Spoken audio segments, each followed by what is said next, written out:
Hello नमस्कार दोस्तों, मेरा नाम मोहम्मद जाहिद और मैं फिर से आप सभी का स्वागत करता हूं आपके अपने यूट्यूब चैनल भारतीय रोजगार में। और गाइस, ये हमारा एंशियंट हिस्ट्री का यानी कि प्राचीन इतिहास का सेकंड क्लास रहेगा। ओके, फर्स्ट क्लास में कवर करा चुका हूं और उस वाली क्लास में जो मैंने कवर कराई है उसमें मैंने आपको एक पूरा टाइमलाइन समझाया है। ठीक है, आपको बारी बारी से क्या क्या हम पढ़ेंगे और कैसे कैसे हम पढ़ेंगे। ठीक है, सारी चीज आपको समझाई है, आपको टाइम पीरियड के बारे में, बीसी क्या होता है। ठीक है, बीसी के बाद में इन्होंने बीसीई कैसे हो गया वो, ठीक है ना। और एडी के बारे में एनो डोमिनी, मतलब कि सारी टाइम पीरियड मैंने आपको उस क्लास में कवर कराए हैं। जिसने नहीं देखी है वो पहले देख ले, ऊपर आई बटन में उसको लिंक मिल जाएगा, या फिर अगर आप लैपटॉप पर चेक कर रहे हैं तो आपको नीचे डिस्क्रिप्शन में इसका लिंक मिल जाएगा। ठीक है, फर्स्ट क्लास का। तो ठीक है, ज्यादा टाइम ना बर्बाद करते हुए शुरू करते हैं आज का ये इंपॉर्टेंट सेशन। और ये सेशन इंपॉर्टेंट इसलिए रहेगा गाइस क्योंकि इसमें हम आज का पूरा पाषाण काल, ठीक है ना, कंप्लीट कर लेंगे। ठीक है, यानी कि अगर मैं बात करूं एज है, जो पैलेलिथिक एज है आपकी, वो हम यहाँ पे आज पूरा कवर करेंगे।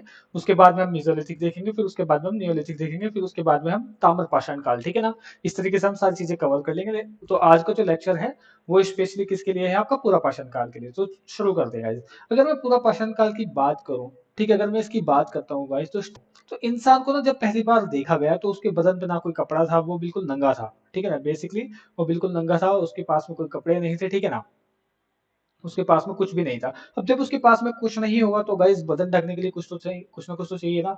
मतलब कि जैसे कि हमें सर्दियों में क्या चाहिए, हमें कोट वगैरह चाहिए होता है, हमें जैकेट वगैरह चाहिए होती है। तो उस टाइम भी लोगों को ठंड लगती होगी। अब जैसे जैसे ठंड, गर्मी थी तो गर्मी में नंगा घूम रहा था। अब जैसे ठंड आई होगी तो गाइस उसको ठंड लगनी शुरू हुई, तो उसको फिर नीड पड़ी किस चीज की, कि अपने बदन पर कुछ डाला जाए। ठीक है, अपने बदन को ढकने की उसको नीड हुई। ठीक है, अब जब उसको ढकना पड़ेगा तो उसको कुछ ना कुछ चाहिए होगा। अब उस टाइम तो मशीनें थी नहीं, ठीक है ना, ऊन था ना कुछ था, इंसान ही पहली बार देखा गया था। ओके, अब उसने अपने बदन को ढकने के लिए कुछ काम करना शुरू किया। क्या? उसने पेड़ों की छाल, ठीक है, जानवरों की खाल, ठीक है, ये सब इसने उतार करके, पेड़ों की छाल को उतार करके और जानवरों की खालों को कैसे कैसे उतारा होगा वो अभी हम समझेंगे। ठीक है, तो वो सब उतार करके उसने अपना पहनना शुरू किया और अपनी जान बचाने की कोशिश की। ठीक है ना, उस टाइम पे इस टाइप से काम चलता था। राइट गाइज, देखिए आपको ना ये जो मैंने थ्योरी लिखी है ये सिर्फ आप ही के लिए लिखी है। अगर आप नोट्स बना रहे हैं तो आप वीडियो को पॉज करके चीजों को लिख लीजिएगा स्टेप बाय स्टेप, जैसे मैंने लिखाई है, या फिर स्क्रीनशॉट ले लीजिएगा। और अगर आपको नोट्स नहीं बनाने, सिर्फ सुनना है, तो इसी लेक्चर को आप 2 से 3 बार देखेंगे तो आपके माइंड में सेट हो जाएगा।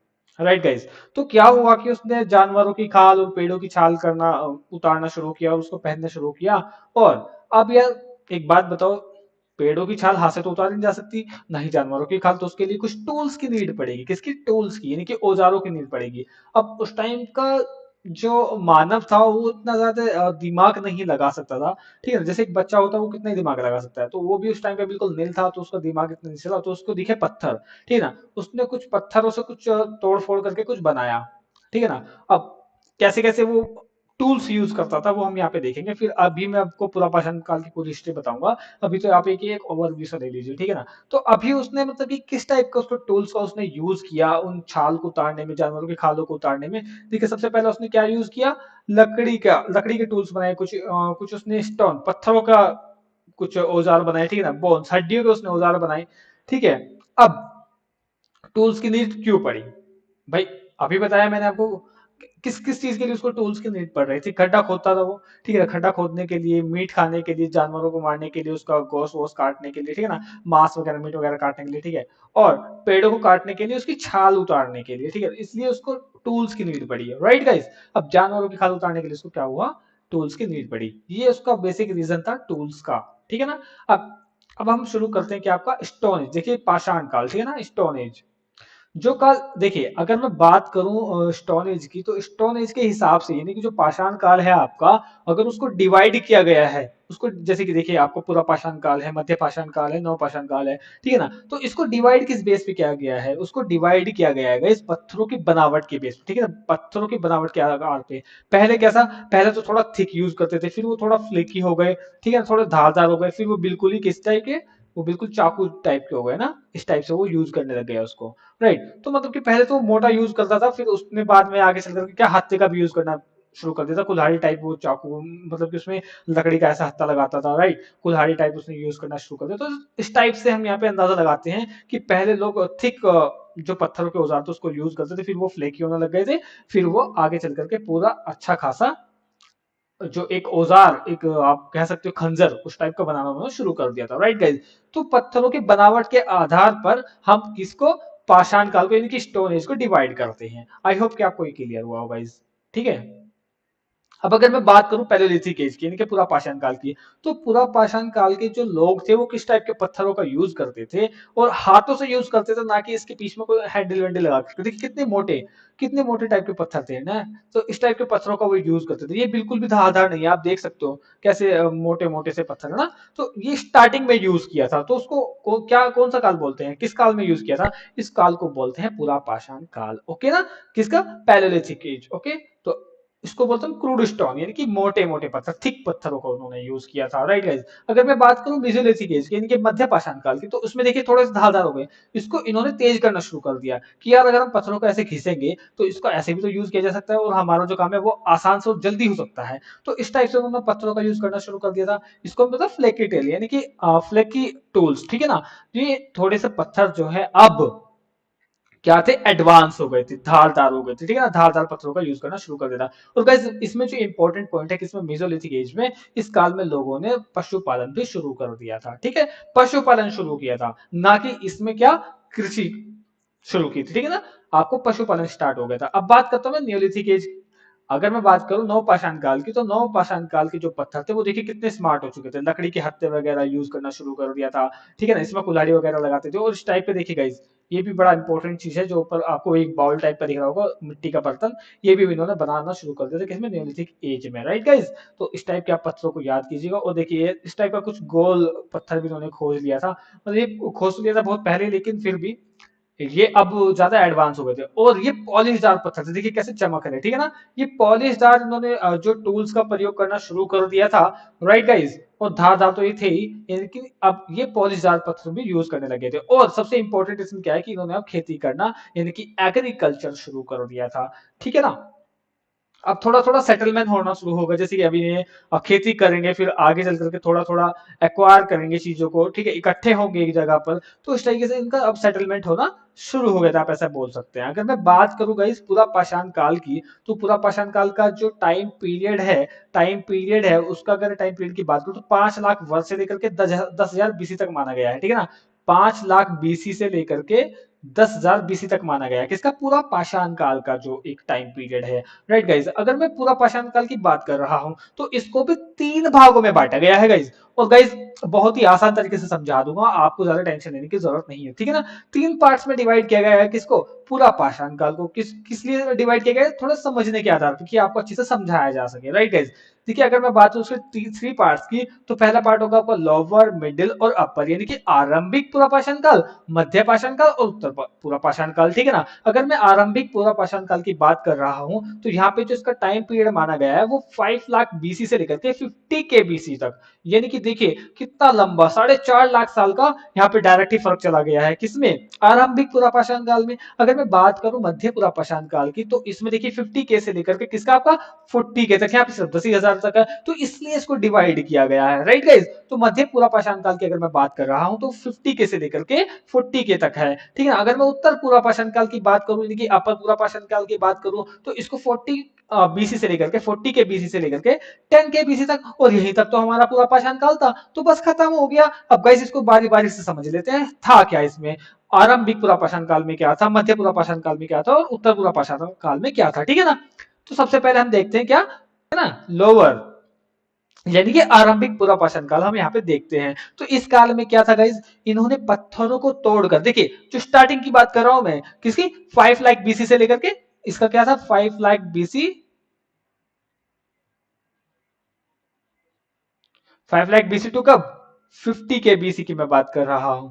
ओके, 50 के बीसी की मैं यहाँ पे बात कर रहा हूँ, किसकी, लोअर आरंभिक यानी कि लोअर और आरंभिक पूरा पाषाण काल की मैं यहाँ पे बात कर रहा हूँ। इस काल में पत्थरों को तोड़कर छोटे छोटे थिक यानी कि पत्थरों को तोड़ेंगे तो मोटे उसमें तोड़ेंगे, कहीं ब्लेड तो नहीं बन जाएंगे एकदम से। ठीक है ना, थिक औजार बनाए गए। ठीक है ना, पत्थरों को तोड़कर छोटे छोटे टूल्स बनाए गए, औजार बनाए गए। राइट गाइस, और जो टूल्स से उनको बाई हैंड यूज किया जाता था, इसके लिए ना कोई हत्था वगैरह नहीं था, कोई कुल्हाड़ी टाइप नहीं था, इसको ना हाथों से ही वो लोग यूज करते थे। ठीक है ना गाइस, किस काल में? मैं आरंभिक पुरा पाषाण काल की बात कर रहा हूं। ठीक है, अगर मैं इसमें इंपॉर्टेंट कल्चर की बात करूं, संस्कृति की बात करूं, तो गाइस एक सोन संस्कृति है, इसको आप नोट करके लिख लीजिएगा प्लीज, क्वेश्चन आते हैं डायरेक्टली कि सोन संस्कृति किस काल से संबंधित है, पुरा पाषाण काल से या फिर मध्य पुरा पाषाण काल से, उत्तर पुरा पाषाण काल से, फिर डायरेक्टली पूछ लेगा आपको नव पाषाण काल से, इस टाइप से देगा आपको। ओके, और इसमें जो इंपॉर्टेंट है वो अभी बता रहा हूं मैं। सबसे पहले आप लिखिएगा सोन संस्कृति और मद्रासियन संस्कृति, इनके बेस पे बहुत सारे क्वेश्चन भी पूछे गए हैं, और एक निवासन संस्कृति गाइस,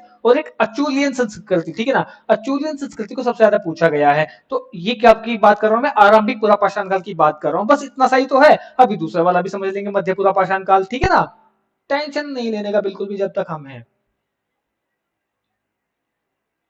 ठीक है गाइस, मध्य पुरा पाषाण काल की बात करूं तो इसका जो टाइम पीरियड माना गया है वो माना गया है 50 के बीसी से लेकर के 40 के बीसी तक। राइट गाइस, इस काल में लोगों ने किसका, फ्लेक टूल्स का यूज करना शुरू कर दिया था, मतलब कि धारदार। अब यहाँ पे ना थोड़े से धारदार पत्थरों का यूज होना शुरू हो गया था, कब, मध्य पुरा पाषाण काल में। ओके गाइस, इसमें इंपॉर्टेंट क्या है, इस कल्चर मतलब कि ये ना एक मस्टेरियन कल्चर था। ठीक है ना, इसमें इंपॉर्टेंट क्या है कि इसमें मध्य पुरा पाषाण काल में एक मस्टेरियन कल्चर था। ये कल्चर एक टाइप के इंसान को, एक टाइप के इंसान से रिलेटेड था, जिसको बोला जाता है, जिसको बोला जाता है क्या, निएंडर। ठीक है ना, निएंडरथल, निएंडरथल मानव। ठीक है ना, ये जो मैंने आपको बताया जो मस्टेरियन कल्चर था।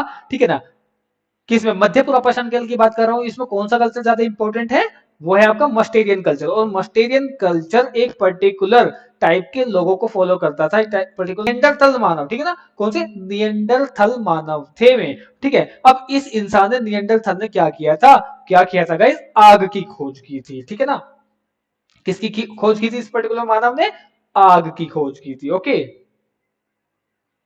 आग की खोज की थी, और ये लोग एक पर्टिकुलर कल्चर को फॉलो करते थे बेसिकली। ठीक है ना, जो निएंडरथल मानव थे ये एक पर्टिकुलर कल्चर को फॉलो करते थे। तो गाइस आप यहाँ पे देख सकते हो, जब कोई कम्युनिटी मतलब कि बनती है इनमें लोगों में, जब लोग इकट्ठा होना शुरू हो गए, एक पर्टिकुलर टाइप के लोग हैं और वो किसी एक पर्टिकुलर कल्चर को फॉलो कर रहे हैं, तो कहीं ना कहीं यहाँ पे हम देख सकते हैं कि अब ना, अब लोगों में क्या, सेटलमेंट सिस्टम शुरू होने वाला है धीरे धीरे। ठीक है ना, आगे चल के हम समझ लेंगे, जब नवपाषाण काल के बाद में आएगा ना आपका सिंधु घाटी सभ्यता, उसमें सब चीज आपको समझ में आ जाएगी। ठीक है ना, अगर मैं बात करूं इसमें अपर पैलेलिथिक एज की, यानी कि उत्तर पूरा पाषाण काल की, तो इसका जो टाइम पीरियड माना गया है वो माना गया है 40 के बीसी टू 10 के बीसी, यानी कि यही तक तो था इसका, इतना इतना सा काम था, इसमें कुछ ज्यादा थोड़ा ही है। ठीक है ना, तो इसमें इन्होंने ब्लेड टूल्स मतलब कि एकदम पैन टाइप की टूल्स का यूज करना शुरू कर दिया था। ठीक है ना, और एक इन्होंने एक rubble built in circular form, यानी कि एक गोल टाइप के पत्थर की खोज की थी, किसमें, अपर यानी कि उत्तर पूरा पाषाण काल में। ठीक है ना, और यहाँ पर एक चीज और नोट करके चलिएगा, इसी काल के लोगों ने नदियों के किनारे सबसे पहले रहना शुरू किया था। किस काल के लोगों ने, मैं बात कर रहा हूं उत्तर पूरा पाषाण काल की। ठीक है ना, उत्तर पूरा पाषाण काल की, अपर पूरा पाषाण काल की बात कर रहा हूं मैं, अपर, ताकि उनकी जो पानी की पूर्ति है, जिस टाइप के वो मतलब कि अब लोग, उन्होंने पशुपालन भी करना शुरू कर दिया, एग्रीकल्चर भी वो शुरू कर देंगे। ठीक है ना, तो आगे चलने के बाद में, तो स्टार्टिंग में इन्होंने सबसे पहले क्या किया, नदियों के किनारे रहना शुरू किया, फिर आगे चल के जब ये पशुपालन करेंगे, जो जानवर वगैरह रहेंगे उनका भी पेट भरना है पानी से। ठीक है ना, और फिर अपने कल्चर में भी, एग्रीकल्चर में भी उसमें उन्होंने पानी का यूज करना शुरू कर दिया था। ठीक है गाइस, और अगर मैं इसी काल की बात करूं, किसकी, उत्तर पूरा पाषाण काल की बात कर रहे हैं हम, तो इसमें ना रॉक पेंटिंग शुरू हो गई थी। ठीक है ना, रॉक पेंटिंग यानी कि पत्थरों पर वो जो आकृति करते थे। ठीक है ना, वो चित्रकारी करते थे खुदाई करके। ठीक है ना, उसमें नेचुरल कलर भरते थे। ठीक है ना, तो रॉक पेंटिंग शुरू हुई थी कब, उत्तर पूरा पाषाण काल की मैं बात कर रहा हूं, और इसमें ना गाइस फॉसिल भी यहाँ पे मिलना शुरू हो गए थे। फॉसिल मतलब कि आपके जीवाश्म मिलना शुरू हो गए थे, और सबसे पहला जो यहाँ पे फॉसिल मिला है, सबसे बड़ा फॉसिल, वो किसका है, ऑस्ट्रिच का है। ऑस्ट्रिच यानी कि शुतुरमुर्ग का अंडा मिला है। ठीक है ना, और गाइस ये जो शुतुरमुर्ग का अंडा है ना, ये एक साइड पर नहीं मिला है, ये 40 अलग अलग जगह पर मिला है। ठीक है ना, 40 अलग अलग साइट्स पर मिला है क्या, शुतुरमुर्ग का अंडा। ठीक है ना, तो यहाँ पे क्या, अब आपके जीवाश्म मिलना शुरू हो गए थे, फॉसिल मिलना शुरू हो गए थे, और इनमें जो प्रमुख है, जो मुख्य है, मुख्य एरिया है, मुख्य साइट्स है, वो कौन कौन सी, एक तो राजस्थान की है, मध्य प्रदेश की है, और एक गाइस एक साइट है किसकी, महाराष्ट्र की। ठीक है ना, महाराष्ट्र की साइट है। कई मध्य प्रदेश में एक मेरे मित्र रहते हैं, बड़े ही घनिष्ठ मित्र हैं वो हमारे। ठीक है ना, वो वहां पे रहते हैं, मुरैना में। ठीक है ना, मुरैना साइड में रहते हैं, मैं मध्य प्रदेश का नाम सुना तो मेरे माइंड में आ गया। पॉइंट आते हैं, ठीक है। तो इंपॉर्टेंट अगर मैं साइट की बात करूं यहाँ पे, तो इंपॉर्टेंट साइट की अगर मैं बात करूं तो यहाँ पे ना भीमबेटका साइट, ये कहाँ पे, मध्य प्रदेश में दिखे है। जब आप कभी मध्य प्रदेश जाएंगे तो भीमबेटका साइट पर जाइएगा, वहां पर आपको ना पत्थरों के ऊपर बने हुए बड़ी बड़ी आप कलाकृति मिल जाएंगे। बहुत लोग जाते हैं वहां पे घूमने के लिए, मैं तो कभी गया नहीं, लेकिन कभी जाऊंगा तो उन फ्रेंड से भी जरूर मिलकर आऊंगा, ठीक है ना। तो हम बात कर रहे थे किसकी, भीमबेटका साइट की। भीमबेटका साइट कहाँ पे है गाइस आपके, ये आपके भारत के मध्य प्रांत के रायसेन जिले में स्थित है, ठीक है ना। रायसेन नाम का एक जिला है, कहां पे, भारत के मध्य प्रांत में, तो वहां पर ये स्थित है। कौन सी, भीमबेटका साइट, ठीक है ना।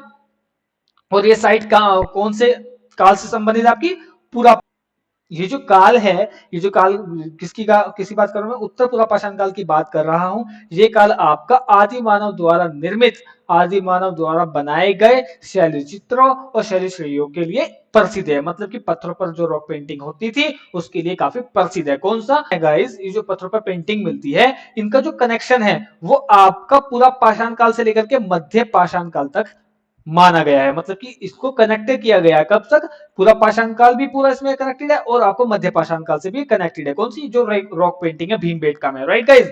तो इसको हम आगे चलकर जब मैं आपको मध्य पाषाण काल पढ़ाऊंगा तो उसमें वो मैं आपको पूरी तरीके से क्लियर कर दूंगा, राइट गाइस। अगर मैं भीमबेटका साइट की बात करूं तो वहां पर जो पत्थरों से बनी हुई जो वह कलाकृति है ना, जो आदि मानव ने बना रखी है, वो गाइस नेचुरल कलर से बनी हुई है, जो आज तक भी नहीं मिटी है, ठीक है ना गाइस। उन पे कौन कौन सी मतलब किस टाइप की पेंटिंग, जानवरों की पेंटिंग कर रखी है उन्होंने, ठीक है ना। कुछ इंसानों को बना रखे है अजीब अजीब से करके, इस टाइप से इंसान उन्होंने बहुत अच्छी तरीके से बना रखे हैं, ठीक है ना। तो उस टाइप की पेंटिंग्स वहां पे मिलती हैं, कहाँ पे, भीमबेटका साइट पर। और अगर मैं भीमबेटका साइट की बात करूं, इसको किसने खोजा था, इसको खोजा था वीएस वाकंकर जी ने, ठीक है। वीएस वाकंकर जी ने खोजा था 1957 में, ठीक है ना। वीएस वाकंकर जी ने खोजा था कब, 1957 में। तो गाइज यहां तक आपका क्या था, ये आपका पूरा पाषाण काल मैंने आपको तीनों पार्ट्स भी समझा दिए हैं, 1 2 3 कर करके, ठीक है ना। मैंने आपको तीनों पार्ट्स भी समझा दिए हैं, और इसके बाद में मैंने आपका पूरा का पूरा पाषाण काल से जो इंपॉर्टेंट तथ्य थे वो सारे के सारे आपको बता दिए। आई होप कि गाइज आपको ये लेक्चर समझ में आया होगा, और अगर गाइज समझ में आ गया है तो गाइज बिना कहे लाइक कर दीजिए वीडियो को, प्लीज गाइज लाइक कर दीजिए, बिना कहीं कर देख लो अगर यार आपको लेक्चर समझ में आ रहा है, ठीक है ना। और हमारे चैनल को सब्सक्राइब भी कर दिया करो यार, ठीक है ना। सब्सक्राइब करोगे तो हमारी फैमिली इंक्रीज होगी, फैमिली इंक्रीज होती है ना गाइज, तो और भी ज्यादा लोग आएंगे पढ़ने के लिए, उनके अलग अलग हम यहाँ पे तथ्य जानेंगे और वो हमें मैसेज करेंगे, तो और भी ज्यादा क्लास आपकी बेहतर होगी, ठीक है ना guys. Well thanks for watching this video guys, आपका बहुत बहुत थैंक यू हमारे साथ में बनने के लिए, ठीक है ना गाइज। बड़ा सारा थैंक यू आप सभी का हमारे साथ में ऐसे ही बने रहने के लिए। और गाइज हंसते खेल well thank you so much guys again, हमारे साथ में ऐसे बने रहने के लिए, और ऐसे बने रहिएगा। और आपका जो सिलेक्शन है, हम तो चाहेंगे कि हमारे चैनल से बहुत सारे आपके लिए क्वेश्चन आए, अगर आप पढ़ रहे हैं अच्छे से, ठीक है ना, और आपका सिलेक्शन जल्द से जल्द हो। Well thank you so much guys, thank you.